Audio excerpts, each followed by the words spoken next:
Hey guys, welcome back to Actually Adultish, your favorite podcast ever. My name's Kaylin, one of your hosts. And I'm Christina, your other host. And today we are missing Nina. She's on set all day. Busy Nina. Yeah, she's way cooler than us because she is an actress. But we wanted to say thank you to everybody who has been subscribing and leaving ratings and reviews on iTunes and Stitchers. It means the world to us. And a big thank you to everybody who's been sending in questions, comments, everything. We love hearing from you guys. If you have a topic that you want us to talk about, any questions about life, dating, health, fitness, anything, pop culture, anything you want, send them into actuallyadultish.com. It can be totally anonymous, or you can also email us at actuallyadultish@gmail.com. You should also like our Facebook page. It's facebook.com/actuallyadultish, and you should follow us on Twitter. Our handle's at actuallyadult. We always update you with our next topic and just, post fun things on there. It's just a party. So yeah, this week we started school officially. Yes. How's it going, Kaylin? I'm already exhausted and behind. I don't know how it happened. It's only week one. I know. I was just saying that yesterday. I was like, I feel like I'm weeks behind and nothing's happened. I know nothing's even happened. I haven't had a real assignment yet and I'm behind. It's crazy. So this weekend, Kaylin and I will probably hole up and be glued to our beds and studying all weekend long. And it's only week one, so that's the fun college life. We're really excited because this week we have another special guest.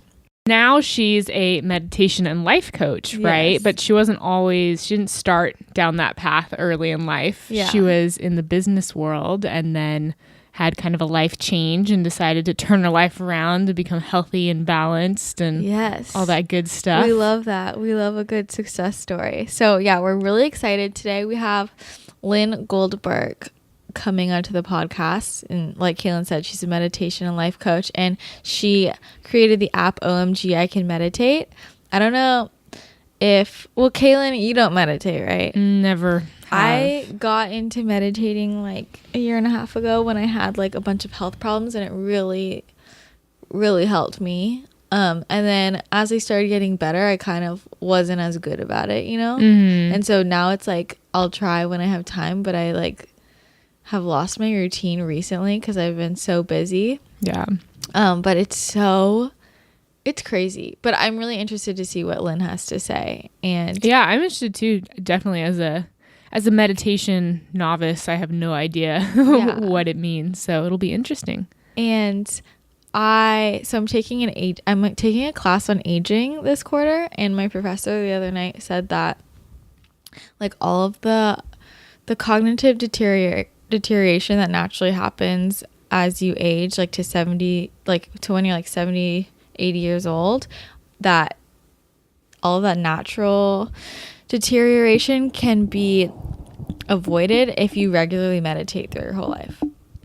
Isn't that crazy? It's insane. Like, I don't really know how that works. Wasn't it? It was like meditate and like make sure you're walking, right? Like make sure you're active. Yeah. He also said like what he said was if you don't basically you're considered sedentary if you're not getting 7,000 steps a day, which how many miles do you think that is? Sounds like a lot. He said like he's like if you walk to campus and back, that's easy 7,000. Like he's like it shouldn't be a big deal for you, but it's more of a problem for older people who are working all day.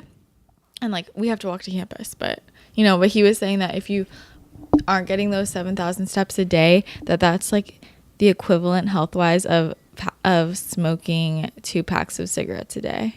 That's like crazy. Long term, like it has the same effects. Like I don't really know what that research is. He just spouted out that information and I wrote it down. My ears perked up. It's interesting though. I mean, think about how hard it is for people to do that through their lives. Because right now, we're in college, we walk to campus, but like if you have a desk job or even not like if you're a doctor or something, you're probably not going to walk 7,000 steps in your little, No, like, I know. And like, I noticed it like during summer, like I was telling you guys, like I'm sore from walking back to class because like second half, like, or during summer I took an online class and then, I wasn't walking to campus. Like I was doing all my work just at my desk and like, you don't move. You know? And even if you leave, you go to your car and you drive and you walk in someplace and you walk out. Like you're not constantly moving. So I don't. Yeah. Well, that's kind of unrelated, but it's a good thing related to health. Yeah. But yeah. So So now we're going to talk about meditation, and we are doing another Skype call. So we are going to get Lynne on the line, and then we'll get into it. We're so excited to be talking to you today. Oh, I'm so looking forward to it. Yeah. So, I mean, we have like a million questions for you, but basically, let's start off with, how about you just tell us a little bit about your background and your story? Sure. So I'm just going to switch off this. How's that? That's fine. Okay, perfect. So yeah, I got started with meditation more than 20 years ago, actually, when my mom was diagnosed with colon cancer. And her doctor had said that she should try meditating. And at the same time that she was going through all her treatments, I was going through infertility treatments. So I thought, okay, if it can work for her, maybe it can help me too. Yeah. And so I did a little bit. I mean, I was like an emergency meditator. So I would try and I would feel better, and then I wouldn't keep at it. Like I still preferred my my self-medication, which was like Chardonnay but I wasn't solid with it. And then over time it just became something that really helped much more than anything else I was doing.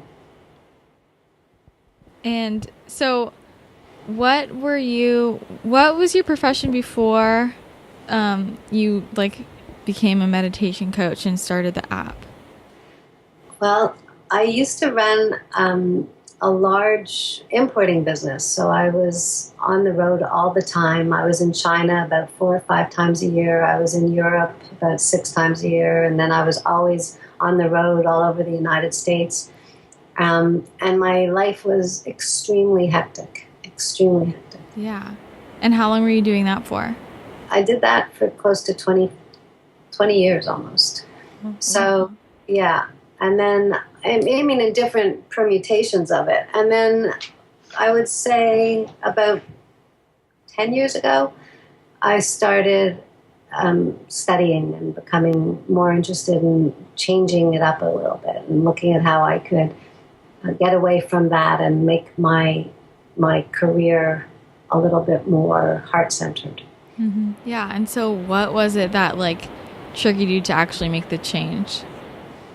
It was more of a slow process. Okay. So I got divorced, and I had been, I think one of the reasons that my first marriage was unsuccessful was because I was so driven and on the road so much, and, it was just a very fast-paced lifestyle. Yeah. And when I started looking at what was really important to me, I had these 2 beautiful boys that I had adopted. Yeah. And I thought, okay, I'm not with them. Isn't that ridiculous? So I think it was just looking at how I wanted my life to be and not being driven by fear. And then I was 40 when I got pregnant with my daughter. And I was unmarried at the time. And my now husband and I were a couple, but certainly had no intentions of getting married. And I thought, it's now or never. I'm either going to decide to make a change and figure out how I can be home and be available to her. Because if I don't do it now, I'm not going to get this chance again.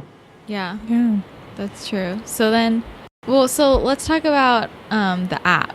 Yeah, definitely. So how'd you come up with the idea for the app? How did it get started? What made you decide to go that route? It was really meant to be, because I was teaching in schools, and all the teachers kept asking me to bring they kept saying, can you make us tapes? And I would make them these terrible tapes, and I would bring them one-offs. And they were like, we love your voice. Can you just put something together that's a little bit more comprehensive? And my husband's in the technology business. Okay.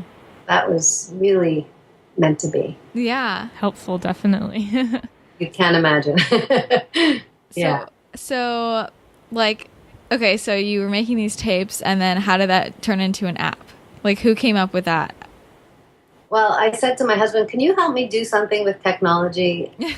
Will help us. Like, you have to appreciate I'm not so technically savvy. Yeah. And he is. So he said, it's called an app, dear. That's so cute. So he, like, did he develop it?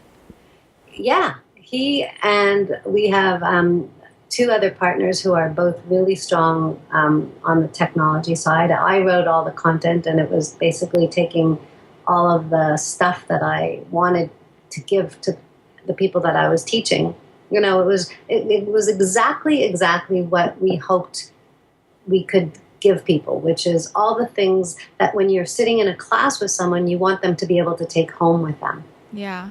And an app, obviously, you know, we wanted to be able to give them an alarm clock so that they could wake up and use the alarm and go right into a meditation. We wanted them to have all those tools, so reminders during the day so that they would remember to meditate. You know, stuff like that was on a phone. So easy. Yeah, and that's, I mean, I've been using it, and that's one of the things I like. I've tried other meditation apps too, and most of them don't have those features, and that's why I like your app so much. Like, well, thank you. Yeah, no. So, how did you come up with the name? I love the name. OMG, I can meditate.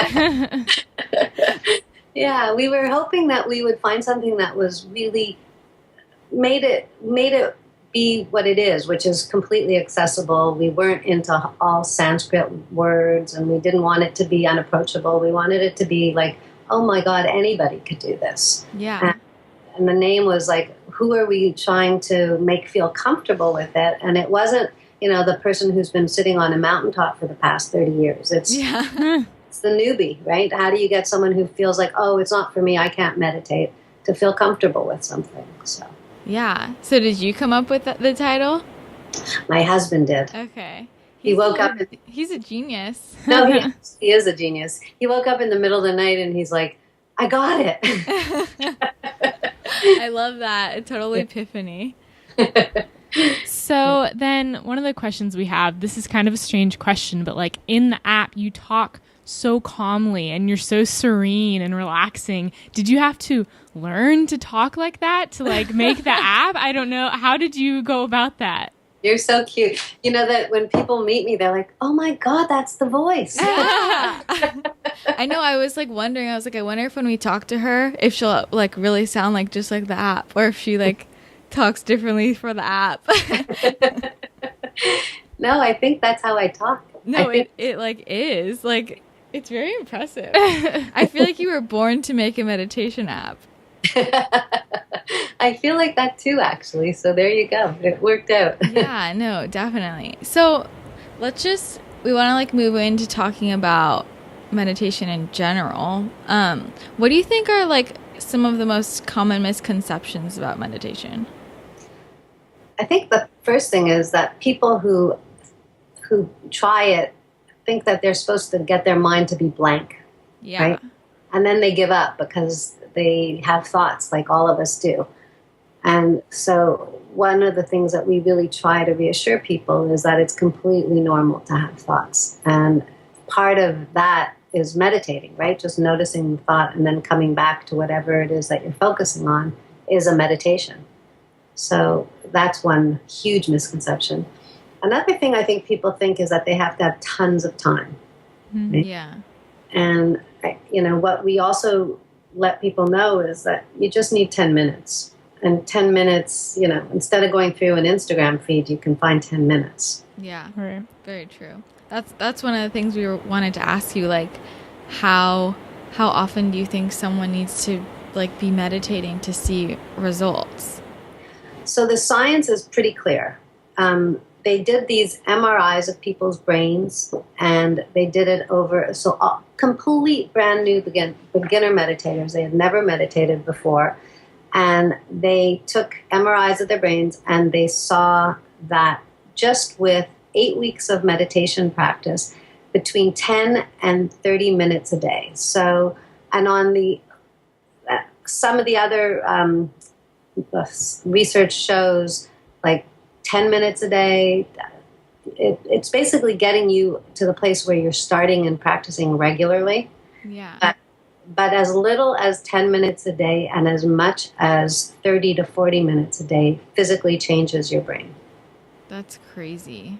Yeah. So the brain, the part of your brain that's responsible for your fight-flight response is the amygdala, that ancient part of your brain, actually shrinks. So that fight-flight response, which triggers all of that stress reaction, like all the cortisol and adrenaline and all that stuff, actually shrinks when you meditate. In just 8 weeks, you said? Yeah. That's so amazing. They've actually found it even less. I mean, that was one study where they were doing MRIs of people's brains. They're actually finding that you'll see results almost immediately. Yeah, that's incredible. It's crazy. Yeah. So, what are some of the most common reasons people give you for not wanting to meditate? Like, what excuses do people give for avoiding meditation? I'm not good at this, right? Yeah. That's key. Which, of course, everybody's good at it. It's not something that you have to be good at. It's just what's scary for most people is that it's really hard to be quiet. And when we get quiet, we often have those conversations with ourselves that we just keep pushing away throughout the day. Yeah. Right? And, you know, I just saw a Louis C.K. clip that was brilliant. And he's talking about just being in the car and having to be on your phone all the time because you just don't want to sit in silence. Yeah. And it's true, we just don't like that because all of those terrible self-doubts and all of that stuff keeps coming up. And so people just feel uncomfortable with it. But that's a question of completely getting used to it so that you change your relationship to having those thoughts. And instead of finding them overwhelming and scary, if you sit with them for a couple of minutes, they dissipate. And then you're like, hey, I got this. This is not so bad. Yeah. I think also people just in general, besides not wanting to be quiet, they just don't want to stop and slow down. Mm-hmm. You know, I think people feel like if they're not always busy, they're not being productive. Productive. And it's hard for someone to understand that slowing down can be very productive. Yeah, that's really true. That's a huge point. And I mean, we call it human beings, not human doings, right? Yeah. No, that's good. That's good. I love that. I didn't think of that. So, okay, going back to like some specifics. So just, you're saying like just like 10 minutes a day is good, right? Is that like every day? Well, do you think it still is fine if it's just a few times a week? So it's much more important that you're consistent than the duration of time that you meditate. So I would say set the alarm 10 minutes every single day, just do it. And don't say to yourself, oh, I'm going to do it on Saturday. I'm setting aside 45 minutes because that's not going to happen. First of all, it's just not nearly as effective.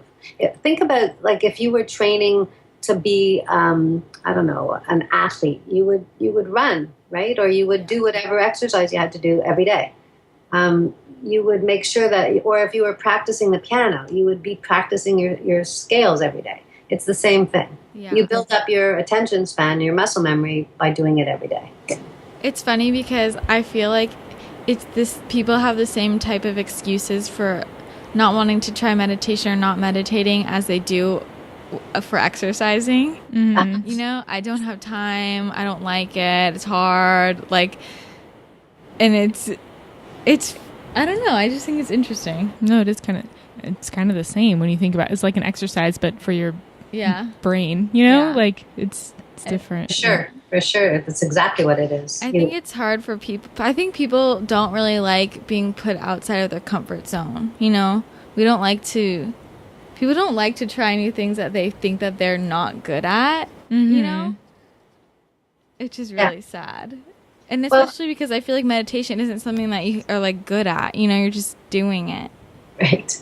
There's nothing that you can do wrong when you meditate.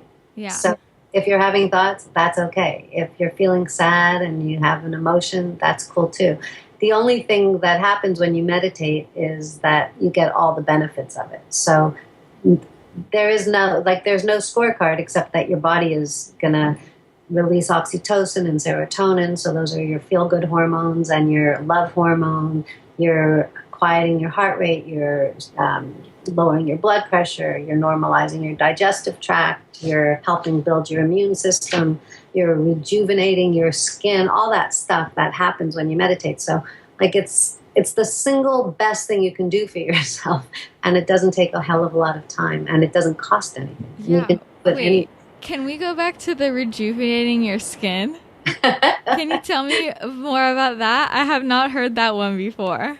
Yeah, they did tests on people that had eczema, and they found that meditation actually helped them with their eczema. Because when you meditate, you release growth hormones and you release DHEA. Wow. So those are basically healing, good for your immune system, which is your skin, right? Your skin is your largest. You're healing your body. Yeah. From the inside out, so it shows up. Yeah. And it's like there's all this scientific research showing all these benefits, but I think it's also people have such a hard time grasping or just like believing like the power of the mind, you know, like that it can actually do all that thing, like all those things. Yeah. But there's real, it's like been scientifically shown, you know? Yeah. Well, if you think about it, you know, our minds and our bodies are completely interrelated. So you know it anyway because someone has a heart attack and they go, oh, he was so stressed. And and so we know that heart disease is linked to stress. But we don't think of it for other diseases for some reason. But of course, it's the same thing. It's even good for weight loss. You know, when you're stressed, you release cortisol, which is basically has a whole host of effects. It increases your appetite. It causes stress eating. It makes you get that adipose layer, you know, the belly fat. It's just good for everything. No, it really is. Holistically good. So going back to more kind of specifics, do you think there's a time of day to meditate that's better than another? Like, is it better to meditate in the morning or at night? So we say RPM, which is rise, P, meditate. Okay. And the idea is that it's better to do it first thing in the morning because your brain doesn't get so busy that time. You know, you're sort of kind of calmer. You're just waking up. You have less on your mind.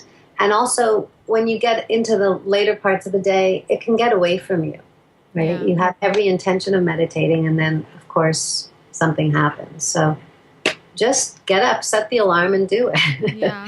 And I like the idea of starting the day off with, like, a clean slate. You know, like your brain, your mind, a clean slate. Yeah. It kind of clears. Could have used that this morning. Yeah, I know, seriously.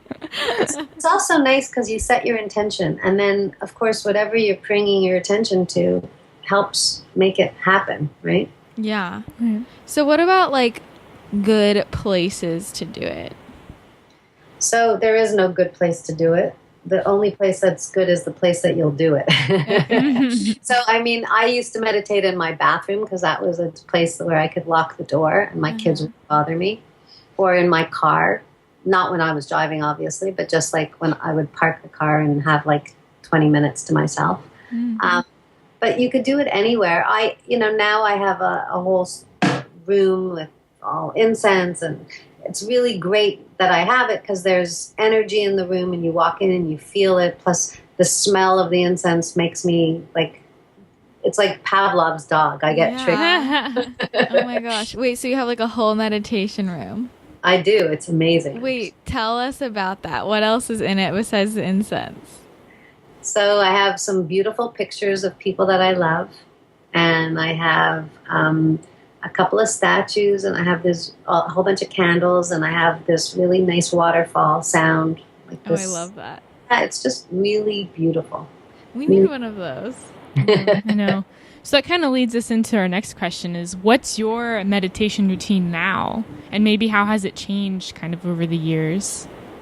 So I'm the poster child for how a meditation routine can change. Because it used to be I would do it either in the, when I was going through infertility treatments, I would bring my headphones in and I would listen to John Kabat-Zinn as I was going through infertility treatment. So that was the opposite of soothing. Not to say that he's not soothing; he's amazing. But it was just like with the doctors, and it was horrible. And then I would have these panic attacks at 2 a.m. I would wake up with my heart racing, and I would meditate then, So I truly didn't have a practice.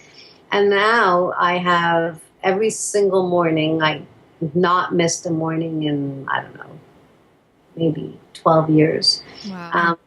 I wake up, and even when I'm traveling, it's what I do. I wake up, I meditate, I do some breathing exercises, I have a little yoga practice, I have my little rituals that really make me feel like my day is starting fresh and I feel rejuvenated and like I'm coming into the day with all of my best self. Yeah.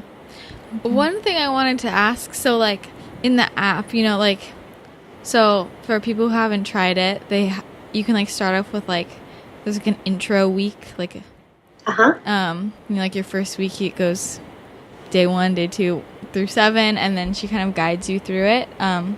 So, you start off and you say to like be sitting and like not laying down. Can you talk more about that? So a lot of people, if they're lying down, they fall asleep. Yeah. And then you start to associate meditation and sleeping.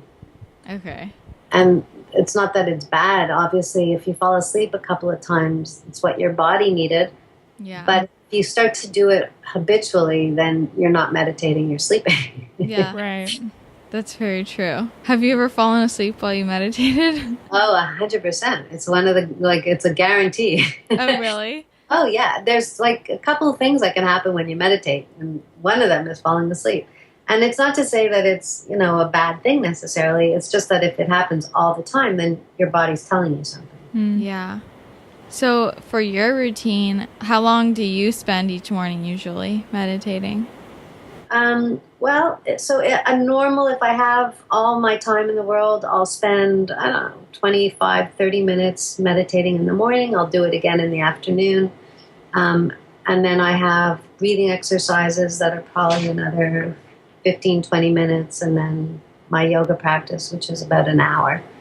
That's so nice. That Yeah. sounds like such a nice day. That's beautiful. But I get up at 4 o'clock in the morning. Oh, wow. Oh, But I'll get it all done, yeah. But I'm also used to it now. It doesn't feel like something that I go to bed relatively early, and it's just how my body rolls now. I don't feel good if I do that. Yeah. But this is not to say that everyone should try this at home. This is Yeah, you're the expert, so.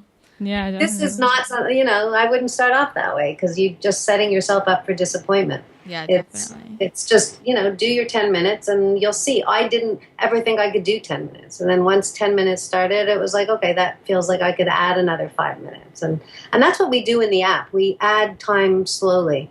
So by the end of the practice, you're meditating 25, 30 minutes if you want to. And it doesn't feel like anything. We have people saying, wow, I don't know how that happened, but now I'm doing it easily. Yeah. Right. So in your own life, what are the improvements that you've seen since you started meditating regularly? Oh my gosh, my whole life. It's totally different. So first of all, with regards to snapping at people and just flying off the handle and getting overwhelmed by stuff. Yeah. That just doesn't happen anymore.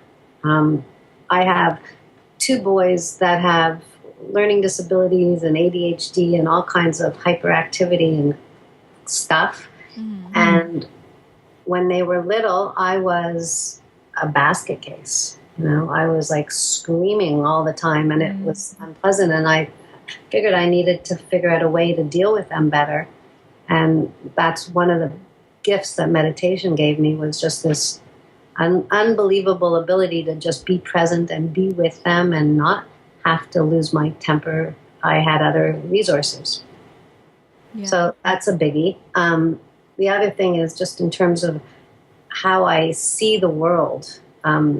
My way of feeling about stuff is just very, very different. I don't sweat the small stuff, as cliche as that sounds, but it just is just so much easier to really see the big picture, because when you're meditating, that's what we do. We learn how to step back and really see the forest for the trees and not get lost in all the little petty stuff. Mm-hmm. Yeah. I was kind of talking about this earlier, but I was telling Kaylin how I used to meditate regularly.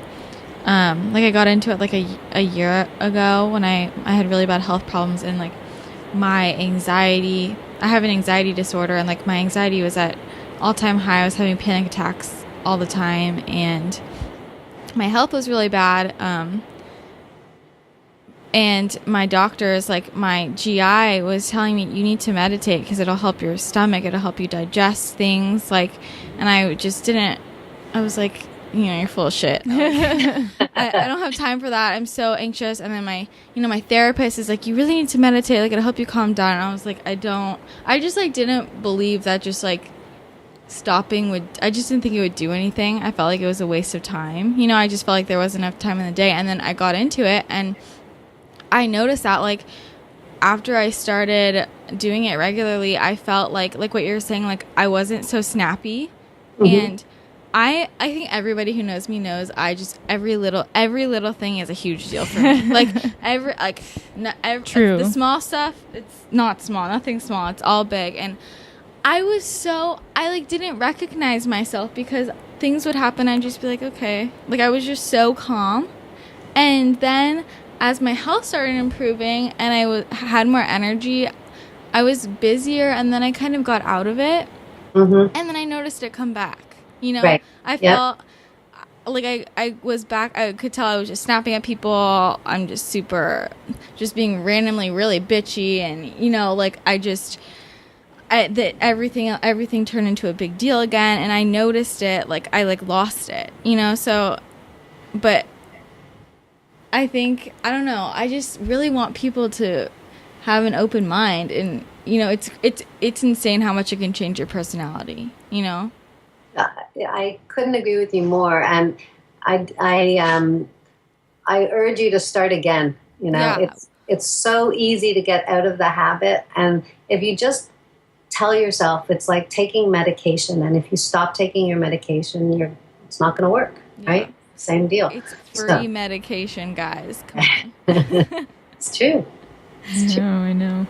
So, as you know, we are a podcast for college students, young 20-something-year-olds kind of struggling through life. So, one of the questions we just wanted to ask you was just kind of to talk about meditation in the college context in general. What can college students kind of glean from this, and how can they fit it into their daily lives?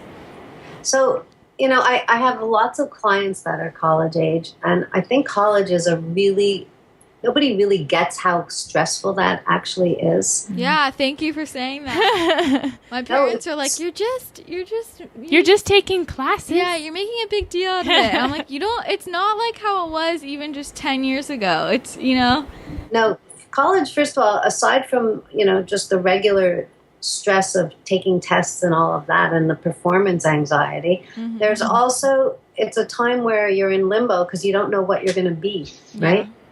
And I think liminal stage. Mm-hmm. Yeah, and that's a very unsettling time. So for finding yourself and transforming yourself and giving yourself the best tools to be able to listen to yourself, really understand who you actually are without all the labels that we put on ourselves.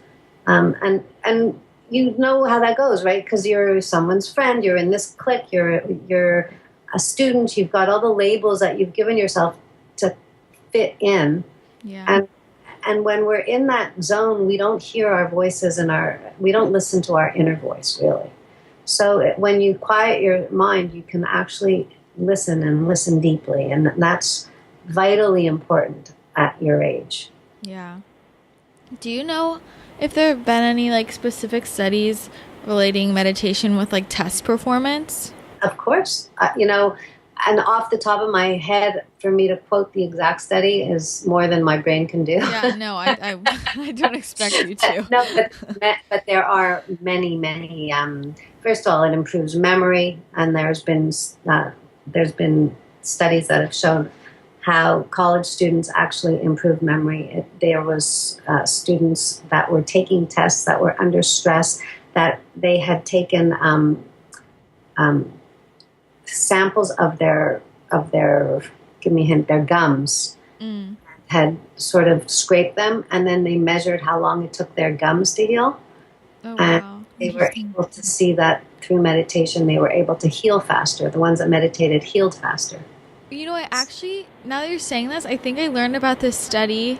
I did learn about that study. I took a class about health psychology. And we had a lecture on like yoga and meditation, and I remember them mentioning that. There you go. Yeah. No, that's insane. That's crazy. Isn't it? It's just cool. I mean, it's just really cool. So yeah, it's great for college students. It helps with long-term memory. Also, you don't learn when you're stressed, because what happens is you don't process the information. Yeah. So you're not able to store memory when you're feeling anxious. Yeah. So it's one of the best things you could do, actually, to help you learn something. And even like besides not being able to process the information, I feel like sometimes I'll go into a class and I'll just have so much on my brain. I'm like not even listening at all. Yeah. Let alone like listening, but just like not processing it. My head is just spinning. I have so many thoughts, to be able to quiet that is so vital. Yeah. So, I mean, we all do that. We do it in different ways. You ever go to the beach and you're sitting there and you're at the beach, but your mind is still at the fight you had last night with your boyfriend? Yeah. So I had a boyfriend. I mean, we do that, and it's not being present. And so obviously the first thing you practice when you're being mindful is being in the present moment. Yeah. So for me, one of the hardest things about coming to college was like I just felt like I was never alone. Like I never had alone time. I was in the dorms, and you're sharing a room with two other people, and when you're in class, like I just never had alone time, and I'm like the kind of person that likes to be alone. So how would you what would you tell somebody who said that, like they're like I'm interested in starting to meditate, but I just never have alone time. I never have a time where it's quiet. So like I said, I used to sit in my car and meditate. I would go into the bathroom and lock the door and meditate. I've been known to sit on a park bench and meditate. And you can meditate anywhere. I go to churches often and just sit in the back and just be quiet, just because it's quiet, Yeah. There's so many places, museums, beautiful place to meditate. Libraries, like anywhere. I feel like a good place would be like on campus, on the grass or somewhere. It's hard. Like I'm just trying to think. I want to give people like a plan. Like I want like people to understand that they can actually do this. I want them to leave listening to this podcast thinking, okay, I'm going to do this. This is what I can do. And like if you're in the dorms and you don't have a bathroom that you can lock yourself in, you have two roommates, like I would say, you could go on campus and go to an open field, you don't want something that's weather dependent. Oh, really? So well, yeah, because if it rains, then your meditation. Well, yeah. So what I would say is with the app, you just put the earphones on, and you could be anywhere. I mean, people meditate on the subway. Yeah. We literally have meditations for subways, and we have them for walking, and it's just cultivating that habit. So we do guided meditations for walking. As long as you have earphones, you can be anywhere. So do your eyes need to be closed to be like meditating? Well, so there's different forms of meditation. Okay. So if your eyes are closed, and you're concentrating on your breath or your mantra or whatever it is, then that's one form of meditation. But there's walking meditations where your eyes are open and you're just observing all of the things that you're seeing, and you're paying attention to the sensations in your feet. And if you're being fully mindful, all your five senses are engaged. You're smelling the different smells that you smell. You're noticing the sounds around you. And that's a form of mindfulness as well. So that's something that you practice. And as you practice your meditation practice, which is the one with your eyes closed, sitting in silence, you then are able to also practice the other one. So would you say for a beginner to like start off with closing your eyes, sitting down? Yeah, I would say the easiest way to start is by following, we have that 12-week program, because that takes you through from the very, very ultimate beginner to, and gives you step-by-step instructions so that by the end of it, you're like, I got this. Yeah. No, and I love that it really does instruct you through it, because like I've said, I've used other apps and a lot of them are just like, it's quiet. Like there's no instruction. And I feel like that can be hard if you're just trying to get into it and you really don't know what you're doing, because like I like how like towards like I think one of the very first ones you're like you say like listen to the sounds around you, like acknowledge the sounds, but like it's okay to like hear other sounds. And I remember when I was first trying to start meditating, I was using an app like that was kind of just like beach noises. It was like a meditation app and it was just like beach noises, and then other noises I would like hear other noises in my apartment, and then I'd get really frustrated. I'm like, I don't think I'm supposed to be hearing other noises. Like, so right. I think it's really helpful to have like actual instruction. Well, as easy and as not complicated as meditation is, there's also a whole process to it. And to just learn how to sit in silence for 10 minutes is great, and that's the first week, and we offer that free, and anyone can learn that. But then there's all of the benefits that we talked about, and those come with a little bit more instruction and a little bit more practice. Yeah. So, to fully get all the benefits that you can from your practice, it's nice if someone helps you along. It's not to say that you might not get there on your own. You might. Yeah. But it's kind of nice when you have someone helping you and taking you by the hand. I definitely think so. I agree. So what tips would you give to someone who wants to start meditation, has never done it before? Like plugging for myself here, never done it. After this conversation, kind of want to. So first of all, I would say just pick a time and stick to it. So if whenever time you're going to wake up, make sure that you're doing it on a regular basis. Mm-hmm. And one of the things that I like is setting my alarm clock and then going right into my meditation. The second thing that I would say is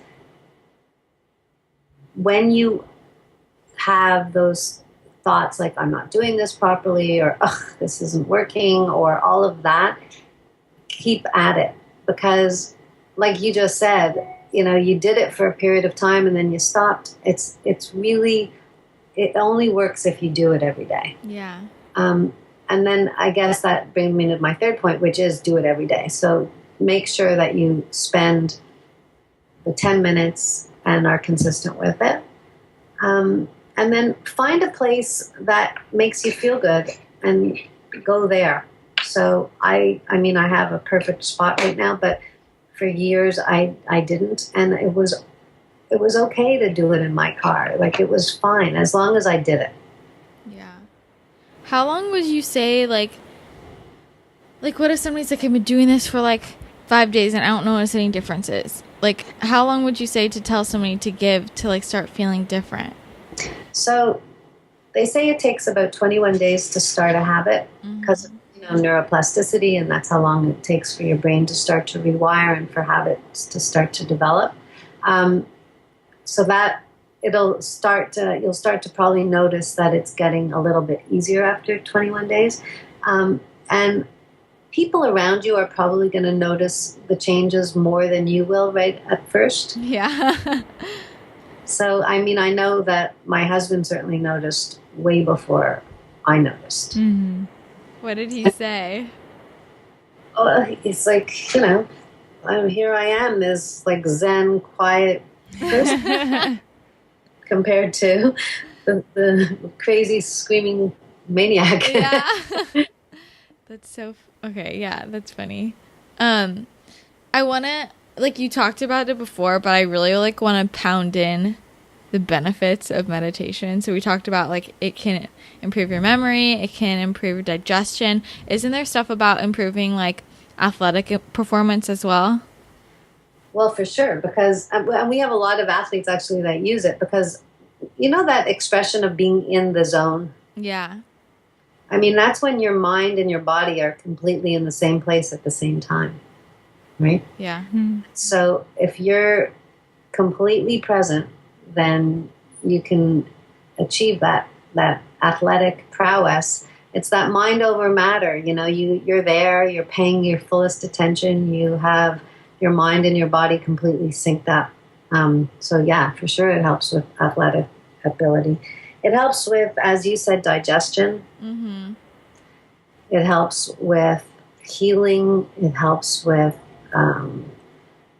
let me walk you through what happens when your body is, when you're in fight flight, right? You're releasing cortisol and adrenaline, which of course increases your heart rate, increases your blood pressure, and anything that isn't something that you need to do immediately to get away from that danger shuts down. So your sex life is not important when you're running away from a saber-toothed tiger. Yeah. Your digestion isn't important because you're not sitting down to have a meal, you're running. Mm-hmm. Your blood platelets actually start to get sticky because if you're scratched, you want to make sure you don't bleed out. So when you meditate, it's the actual antidote to all of that. It helps with sex. It helps with your skin. It helps with your blood pressure, your heart rate. Your blood isn't sticky. It normalizes. Your digestion normalizes. You're releasing feel-good hormones, so your mood improves. All of that. Yeah. And cortisol is highest at what time of the day? Oh, don't know. Like in the morning. So I feel like that's also another reason why it's great to wake up and start your day that way. I didn't know that, but that's really cool. Yeah. So I think that's great. So many benefits. It's amazing. So going back to the app, why don't you just like tell people who maybe haven't used it before, like how it works, like what they do to get started? So you could either go to iTunes or go to our website, which is www.omgmeditate.com, and download it. And then it takes you through, you have the first week that's completely free. And we gave your listeners a code that they can use if they want to get a discount as well. So you can tell them about that. But basically, we have the first week of meditation, which is all the stuff that you need to know to get your practice started. How to sit, what to do, what's normal, what's not normal, all that kind of stuff. And then, as I said, it goes into all of the developing stuff. So it's a 12-week program. Yeah. And every single day you kind of get 2 minutes of a learned new technique. And then by the end of it, you've really mastered this whole subject. And then in addition to that, we have hundreds of specialty meditations for everything. Like we have one, My Boss is a Jerk. All about compassion for yourself and for other people. We have one that I suggest everybody do, which is called Blanket of Love, which is just the most, if anyone's ever had the feeling like, I'm so stupid, why did I say that? I'm such an idiot. I highly recommend Blanket of Love.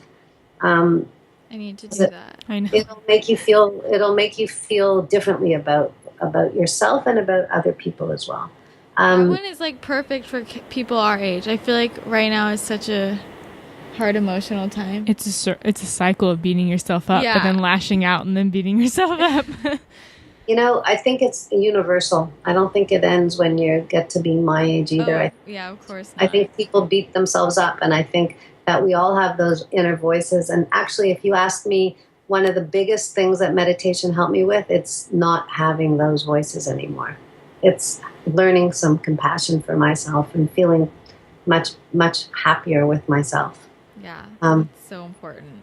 Yeah, and it's just, you know, probably the hardest thing for all of us is we have all of those voices in our heads, and it's our parents' voices, or it's our voices of our community, or, you know, of how we should be and what we should do and all those shoulds, and then how we're not measuring up in some ridiculous way. Yeah. And, you know, that's what we really work on in meditation, is getting over the shoulds and getting to what feels good for you. Yeah. Really allowing your authentic self to come through.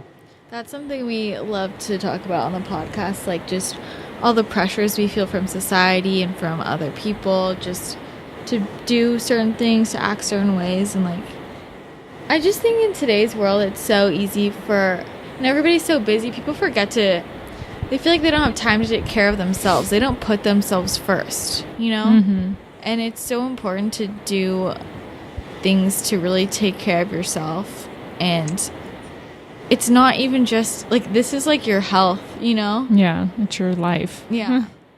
You know, it's we have in one of the meditations, we actually say put your mask on first. And you know, it's like the airplanes when you get on, and they say, if you have a child, put your own mask on first, so that you.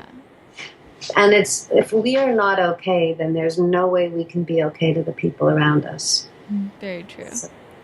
It's self-care, and you know I'm okay if I've gone through my routine, and if I for some reason have to cut it short or something, you know, let's say I'm getting on an early flight, if I don't get to my routine at one point, then I am cranky. Yeah. Yeah, and going back to the exercise analogy, it's kind of like the same thing. It's like once you get into an exercise routine, you know, and that becomes a daily part of your life, you your day isn't complete unless you do it. Like, I noticed that too. That like I feel cranky if I haven't done that, if I haven't, you know, stuff like that. Or like also just like yoga, like, and, you know, I feel like yoga and meditation are so connected.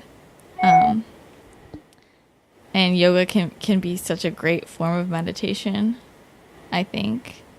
For sure. I mean, one of the reasons that you practice yoga is it's you know, the limbs of yoga is so that you get to meditation. Yeah.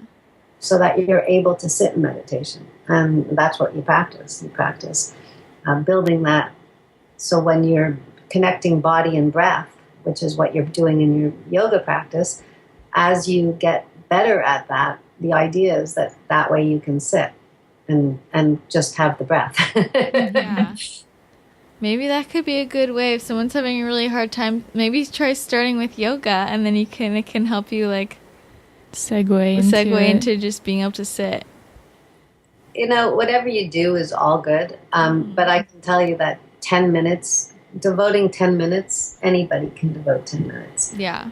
And one of the things that you don't want to do is set off these lofty ideals and then not get to it. So yeah, I'm going to practice yoga, but I can only do it twice a week, and it's an hour each time, and all those reasons become, and I have to get my mat, and I have to go here, and you know, just wake up, lie in your bed, spend 10 minutes and do it.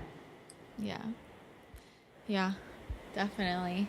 So like Lynne was saying, she has been generous enough to give us a little free 2 weeks of premium access to the app, OMG I Can Meditate. So it's through a link, and it's going to be linked in the show notes for this show. So you can just click on that link and then get your 2 weeks free. So make sure you do that. Thank you so much for giving that to our listeners.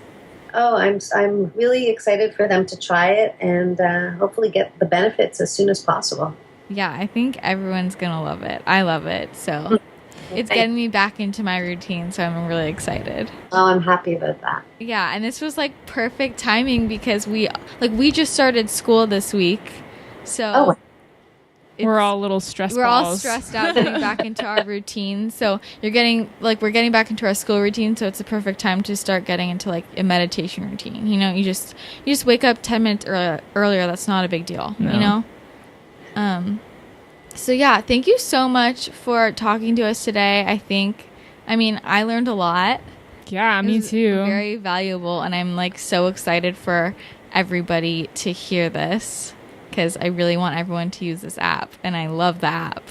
Well, thank you so much, guys. It was great talking to you. Yeah, definitely. So, yeah, thanks again, and we will be in touch with you. I'm going to keep you updated on my meditation. I want to hear. Please let me know. Yeah, definitely. Terrific. Okay, well, have a great day. You too, guys. All right, bye. Bye.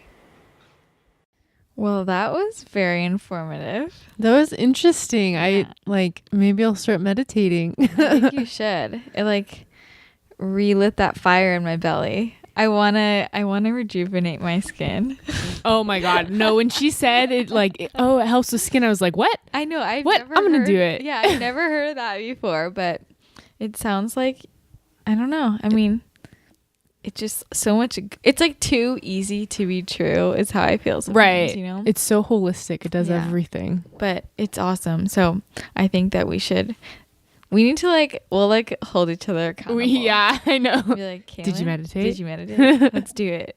Yeah. So like we said, make sure you click the link that's in the show notes, and that will give you 2 weeks of free premium access of the app OMG I Can Meditate. And like she said, you can download it on iTunes or at omgmeditate.com. It's a really good app. I really, really like it. And yeah, thanks for listening, and hopefully this inspired you to start meditating. Do it. Yeah. No excuses. Yeah. 10 minutes a day. Exactly. So easy. So if you like this, make sure you subscribe so that you don't miss any new episodes. It's totally free. And leave us a rating and review on iTunes and Stitcher. It would mean the world to us. And as always, send in any other questions or topics you want us to talk about on our website, actuallyadultish.com, or you can email us at actuallyadultish@gmail.com. And we will talk to you again next week. Bye.